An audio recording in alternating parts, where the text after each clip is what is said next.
ADC নির্বাচন রয়েছে নজরে, যদিও এখনো পর্যন্ত দিনক্ষণ ঘোষণা করা হয়নি। তারই মধ্যে এবার শক্তি প্রদর্শন, বিভিন্ন রাজনৈতিক দল শক্তি প্রদর্শন করছে। তবে উল্লেখযোগ্য বিষয় হচ্ছে এবার শক্তি দেখিয়েছে বিজেপির মহিলা কর্মী সমর্থকরা। যে কোনো দল যতই ষড়যন্ত্র করুক না কেন, সেক্ষেত্রে মোদীজির উন্নয়নমূলক কাজের প্রতিফলন আজ পরিলক্ষিত হয়েছে ছৈলেংটা বাজারে। 2026 সালে রাজ্যে এডিসি নির্বাচন অনুষ্ঠিত হতে যাচ্ছে। এই নির্বাচনকে সামনে রেখে ইতিমধ্যে ময়দানের শাসক দল মঙ্গলবার 49 নম্বর ছামনু মণ্ডলের উদ্যোগে মাতৃশক্তির র্যালি অনুষ্ঠিত হয়েছে। বিস্তারিত কি রয়েছে বক্তব্য শুনুন।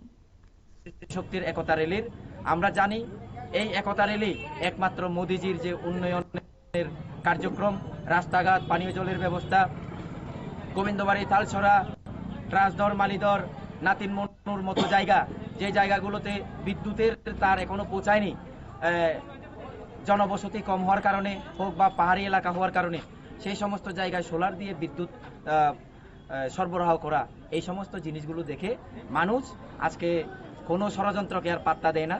একমাত্র ভারতীয় জনতা পার্টি, সামান্য এলাকার উন্নয়ন মানেই ভারতীয় জনতা পার্টি, সারা ত্রিপুরা রাজ্যের উন্নয়ন মানে ভারতীয় জনতা পার্টি।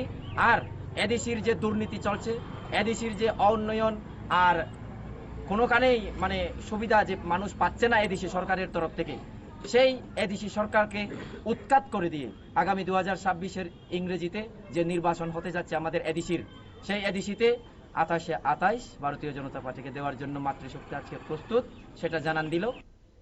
এদিনের র্যালি প্রথমে ছৈলেংটা বাজারের মাঠ থেকে 2500 মহিলাদের নিয়ে শুরু হয় এবং এদিন ছৈলেংটা বাজারের বিভিন্ন পথ পরিক্রমা করে বাজারে এক পথসভায় মিলিত হয়।